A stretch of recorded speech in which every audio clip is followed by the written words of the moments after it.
안녕하세요. 닥터준의 병원 탈출 진행을 맡고 있는 기능의학 의사 이진호입니다. 오늘은 비타민 A 3편, 비타민 A의 누명 편을 하겠습니다. 비타민 A의 누명, 과연 뭘까요? 한번 알아보도록 하겠습니다. 비타민 A 하면은 많이 먹으면 좀 위험하다고 생각을 많이 하죠. 또 많이 알려진 게 이제 뭐 폐암 발병이 그러니까 흡연하는 사람들은 폐암이 많이 발병한다 이렇게 알고 있는데, 비타민 A를 먹으면 또 뭐 기형아를 출산한다 이런 얘기도 있고, 그래서 이거에 대해서 확실하게 한번 알아보도록 하겠습니다. 그래서 코펜하겐 쇼크라는 말이 있죠. 그때 이제 이게 대규모 메타 분석 그 논문인데요.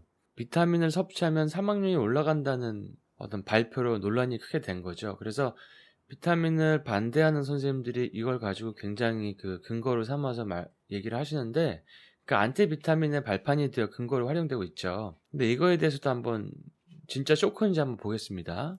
사실 메타 분석은 실제로 연구를 한 게 아니라 여러 논문을 통계적으로 종합해 결론을 내린 거거든요. 물론 표본수가 개별 연구에 비해서 월등히 많으니까 통계적인 어떤 검정력이 있다는 거는 장점이지만, 통합하는 과정에서 취합할 수가 있어요. 편향이 발생할 수가 있어요. 어떤 거는 취하고 어떤 거는 취하지 않고. 그래서 논문 저자가 유리한 방향으로 데이터를 추리는 게 굉장히 쉽습니다. 그래서 코펜하겐 쇼크의 논문은 그 저자에 의해서 날조가 돼가지고 안티비타민으로 편향된 논문이라고 볼 수 있습니다. 왜 그런지를 이제 보겠습니다.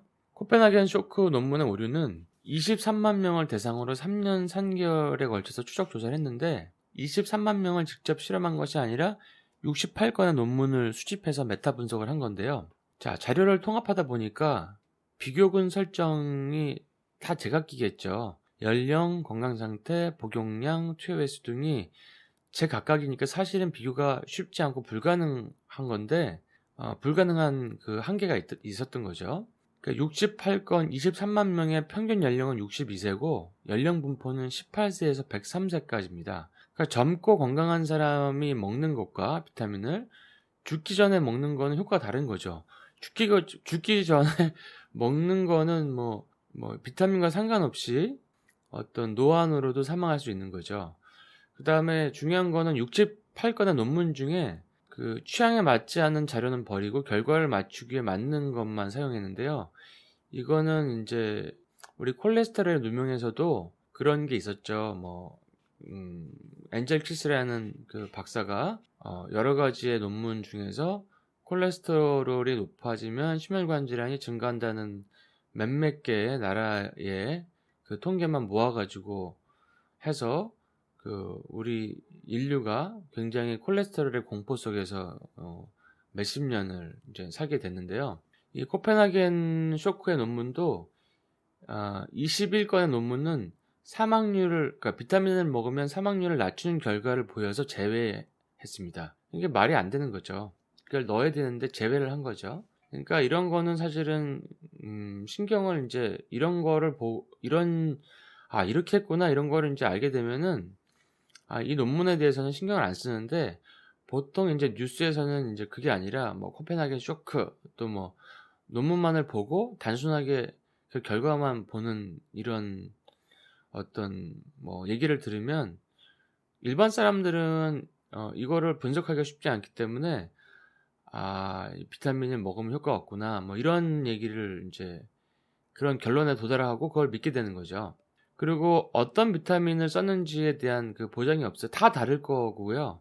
퀄러티에 대한 얘기는 없고, 그 다음에 합성 비타민을 쓰고, 물론 이게 합성 천연 어떤 퀄러티에 대한 차이를 규명하기 위한 그런 실험은 아니지만, 그러니까 우리가 비타민도 종류가 굉장히 많고 품질의 차이가 있는데 그런 거에 대한 기준이 전혀 없는 겁니다. 그래서 코펜하겐 쇼크에서 비타민을 먹었더니 오히려 사망률이 늘어나고 효과가 없고 이런 것들은 사실은 그러니까 신경을 안 써도 된다. 그 약간의 논문 조작이다 라고 볼 수 있습니다. 그 외에 이제 대규모 연구들을 보면 1996년에 22,000명의 남자 의사들을 대상으로 12년간 베타카로틴을 50mg을 격일로 투여하고 그러니까 대조군과 비교를 했어요. 그러니까 안 먹은 사람과 비교를 했는데, 베타카로틴 군은 1273명, 그 다음에 아무것도 안 먹은 군은 1293명이 악성 종양이 발생했습니다. 그러니까 안 먹은 군에서 더 많이 발생했죠. 폐암의 경우는 그 먹은 그룹은 82명, 안 먹은 그룹은 88명이 발생했습니다. 그러니까 오히려 안 먹은 군에서 더 많이 발생했는데 뭐 이런 것들은 사실 별로 인용을 하지 않죠. 그러니까 찾아보면 나오거든요. 근데 통계학적으로 유의한 차이가 사실은 나오지 않습니다. 그러니까 이런 논문도 있었고요. 그러니까 2002년 전양 코호트 연구에서 5,681명의 여성을 대상으로 13년간 관찰한 그런 연구가 있었는데 이 연구에서도 통계적으로 유의한 관련성이 없었어요. 그러니까 캐로티노이드와 그 폐암에 대한 연구였는데 이것도 유의한 관련성이 없었습니다. 근데 관련성이 어떤 그 뭔가 이렇게 뭐 먹으면 뭐 폐암 걸린다 뭐 이런 것만 이제 부각되는 거죠. 근데 그것들이 이제 약간 어떻게 보면은 편향된 연구라는 거죠. 자, 다음으로는 핀란드 ATBC 연구에서 94년도 29,133명의 50세에서 69세 남성 흡연자를 대상으로 8년간 비타민 E를 하루에 50mg, 베타카로틴 20mg, 그 다음에 동시 투여 그룹, 그 다음에 위약 투여 그룹, 총 4군으로 실험을 했어요.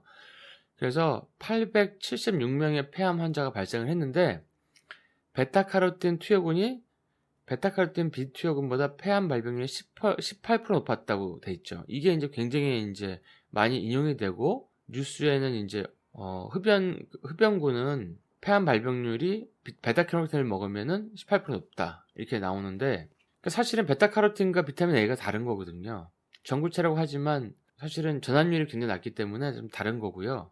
그 다음에 폐암, 실제로 여기서 이제 베타카로틴을 먹은 폐암 흡연자가 474명이고, 안 먹은 흡연자가 402명인데요. 그 전체 모집군에서 보면 약 0.25%에 해당하기 때문에 사실은 제가 볼 때는 폐암이 늘어난 거는 비타민 A가 비타민 A가 아니죠. 베타카로틴 때문에 그런 게 아니라 흡연 때문에 그런 겁니다. 흡연 때문에. 그게 더 흡연 때문에 보는 게 더 맞는 거죠. 뭐 환경, 식습관, 생활 패턴 이런 거 모든 변이를 통제할 수 없는데 그러니까 유의한 차이라고 보기가 어렵고 그러니까 흡연을 많이 하면 폐암이 많이 생긴다. 이게 사실은 더 맞는 결론이라고 저는 생각합니다. 그리고 꼭 통계적인 분석이 아니더라도 그 베타카로틴의 20mg이면 66,000 IU인데요. 베타카로틴의 권장 섭취량 그 ODA가 그 5만을 넘지 않아요. 근데 이거를 8년간 먹게 한 거거든요. 8년간. 그러니까 좀 과용량을 좀 오래 먹게 한 거죠. 근데 비타민 A는 권장 섭취량이 보통 10,000 IU 정도 되는 거죠. 그러니까 베타카로틴 섭취량 또한 일반적인 용량을 초과하는 양을 매일 과량 섭취한 거고 이런 경우에는 영양제가 아니라 뭐 진짜 뭐 밥이나 물이나 뭐 이런 다른 것들을 많이 과다하게 복용을 시키기만 했어도 사실은 사람들의 건강에 좋진 않은 결과가 나왔었겠죠. 자, 비타민 A의 부작용의 진실은 무엇인가? 그러니까 베타카로틴을 비타민 A와 동일시하는 문제는 둘째치고 사실 같다고 볼 수 없는 거죠. 그건 전편에서 제가 얘기를 했고요. 우리가 흡연이나 어떤 중금속, 미세먼지, 환경독소 아니면 음주 같이 간에서 해독을 필요로 하는 그 경우에는 간에서 비타민 A가 많이 소모가 됩니다. 그래서 비타민 A가 부족해지거든요. 그래서 우리가 대구 간유 같은 거는 그 간에 그 비타민 A가 많이 들어가 있잖아요. 그러니까 이런 흡연자라든지 중금속, 환경독소, 미세먼지, 음주한 분들은 비타민 A를 먹으면 몸이 더 좋아지시는 거예요. 근데 그러니까 당연히 흡연을 해도 그 담배가 그 간에서 해독을 하거든요. 간에서 해독을 못하면 그 해독 못한 것들이 어떤 장기로 가면 암을 일으킬 수 있는 건데 비타민 A가 부족한 상황에서 오히려 폐암이 증가했다는 것은 그거는 사실은 좀 아이러니고요. 그 사실은 비타민 A로 실험한 것도 아니고 베타카로틴으로 실험했기 때문에 이것도 좀 어떻게 보면은 동일시하는 문제가 있는 거죠. 사실은 이제 비타민 A가 되게 억울하게 이제 도움을 주는 영양소임에도 불구하고 흡연자들에게 그러니까 비타민 A를 가지고 연구한 것도 아닌데 베타카로틴 연구를 비타민 A가 폐암을 일으킨다 이렇게 누명을 쓴 거죠. 항암 치료에도 비타민 A를 고용량으로 사용합니다. 그다음에 비타민 K2를 최소로 써도 극대화될 수 있게 돕는 것이 비타민 A거든요. 그래서 비타민 A와 K2를 같이 쓰거든요. 그러니까 비타민 A 항암 치료에 겁을 먹거나 그러니까 종합 영양제에 비타민 A 들어간 거를 막 보면서 굉장히 그 용량을 따지고 되게 막연한 두려움을 갖게 되는데 사실은 그게 사실은 그냥 막연한 두려움이라고 밖에 보이지 않습니다. 그리고 그 베타카로틴을 비타민 A로 똑같이 보고 이제 그 계산하는 것 자체가 사실 좀 문제가 있는 거죠. 그리고 전편에서 얘기했듯이 베타카로틴을 2분의 1로 계산해서 비타민 A 용량으로 하는 것은 문제가 있습니다. 실제로는 그보다 훨씬 더 전환율이 낮기 때문이죠. 그리고 사실은 정답은 담배를 끊어라죠. 뭐 흡연자는 비타민 A를 먹지 말아라가 중요한 게 아니라 담배를 피지 말아라가 정답이죠. 그리고 사실은 그러니까 원인을 분석해 보면 간 해독에는 비타민 A가 중요하고 담배가 간에서 해독되기 때문에 사실 비타민 A를 먹어야 사실은 그 흡연자들이 더 건강할 수 있다는 겁니다. 물론 비타민 A, D, K2 이런 그 상호작용하는 지용성 비타민을 같이 먹어야겠죠. 그러니까 논문을 편향되거나 비약적으로 해석해서 사람들에게 공포감을 심어주고 그다음에 다른 합성약을 갖다 쓰는 방식에 문제가 있는 거죠. 자, 베타카로틴 고용량 외에는 더 중요한 것은 고용량 비타민 A에 대한 연구가 없습니다. 찾아보니까 없어요. 그리고 비타민 A를 섭취하면 기형아를 낳는다는 어떤 얘기가 떠도는데 보고된 바가 없습니다.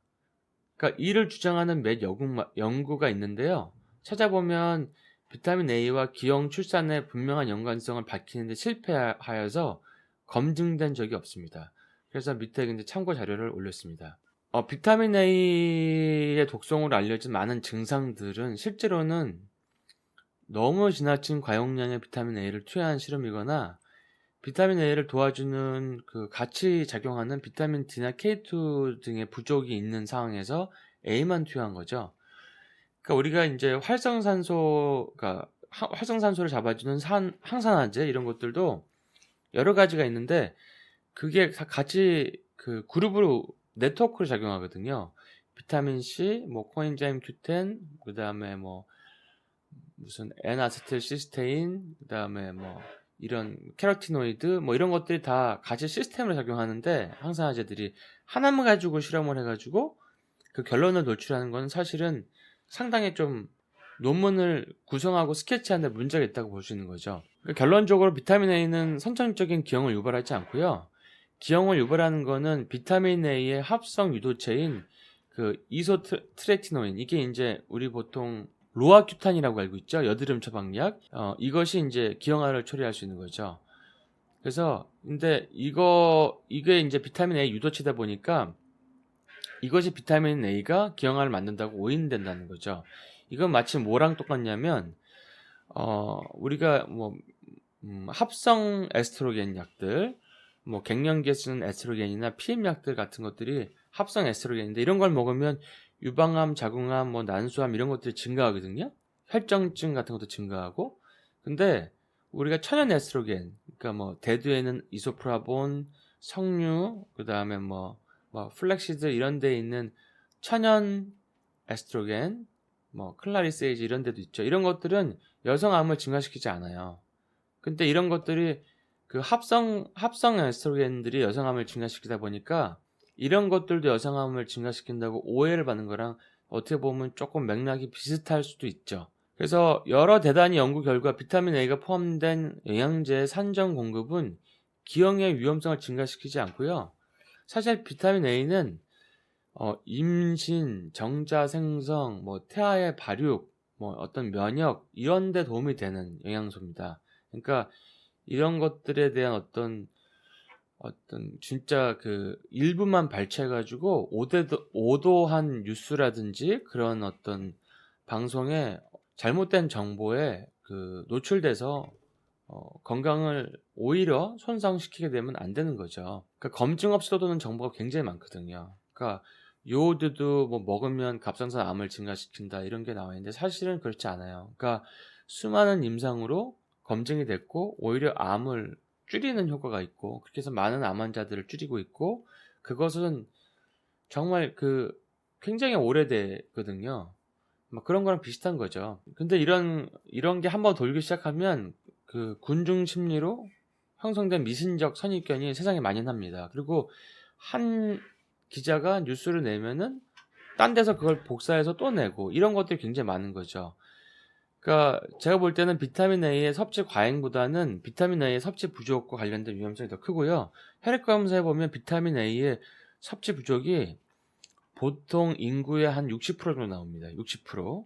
그러니까 섭취 부족을 더 신경 쓰는 게 사실은 맞다고 봐야 되는 거죠. 비타민 A를 얼마나 먹어야 되는지 알려 그러면은 비타민 A의 부작용이 올려 그러면요. 급성의 경우 체중 1kg당 25,000 IU를 먹어야 되는데 이거는 저렇게 먹을 수가 없어요. 엄청난 용량이고요. 대부분 성인 기준으로 5만 IU를 2.5년 이상 먹거나 15만에서 60만 IU를 2달에서 8.5년 먹거나 뭐 15년 IU를 1년 섭취한 경우에는 부작용이 온다고 돼 있습니다. 근데 저렇게 먹을 수가 없어요. 저렇게 먹는 사람도 없고. 그러니까 사실은 우리가 너무 비타민 A에 막연한 어떤 그 뉴스나 이런 것 때문에 그 겁을 내고 있는 거죠. 그 다음에 아이소트레티노인, 그 여드름약 로아큐탄 때문에 뭐 기형아 일으킨다고 착각을 또 하고 있는 거고요. 그 영양소라는 게 환경 변수와 사람마다 편차가 커서 개인마다 건강 상태마다 다를 수 있기 때문에 저 위에서도 저렇게 부작용이 나는 영양들이 각 연구마다 좀 다르게 나옵니다. 근데 보통 한 만아유 정도 먹으면은 아무 문제가 없고요.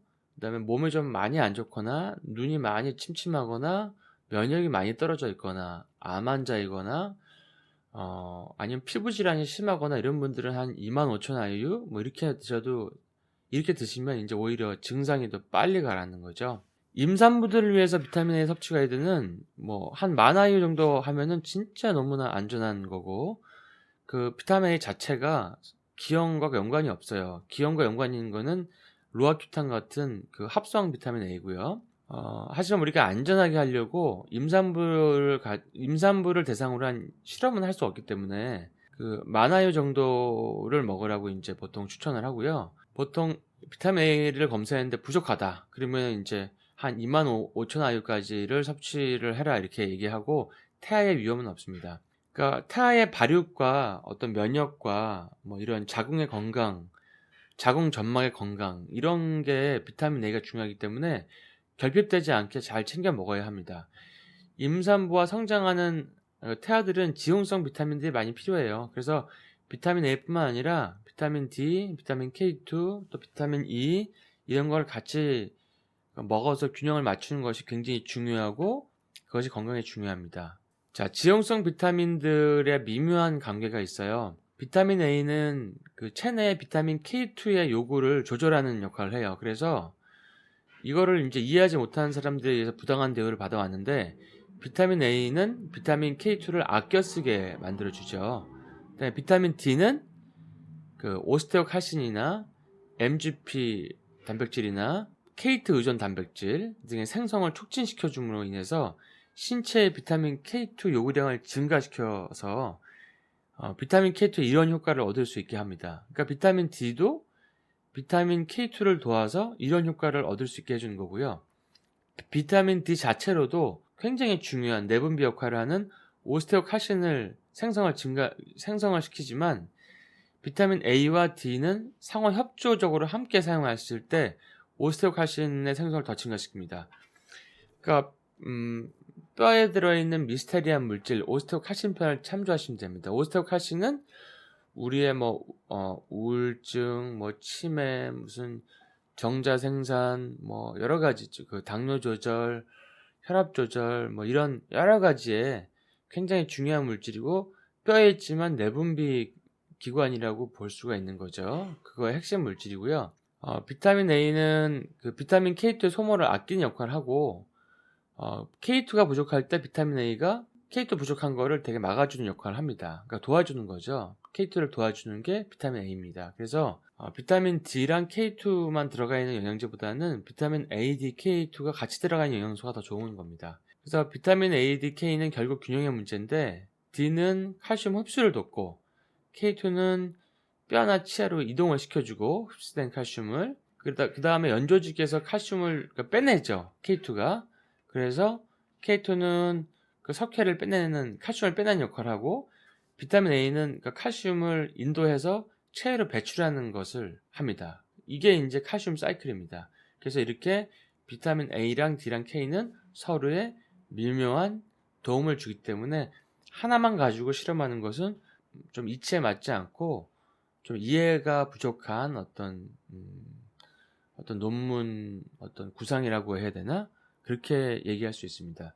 오늘 그래서 비타민 A의 누명에 대해서 알아봤습니다. 다음 시간에 또 비타민 A에 대해서 알아보도록 하겠습니다.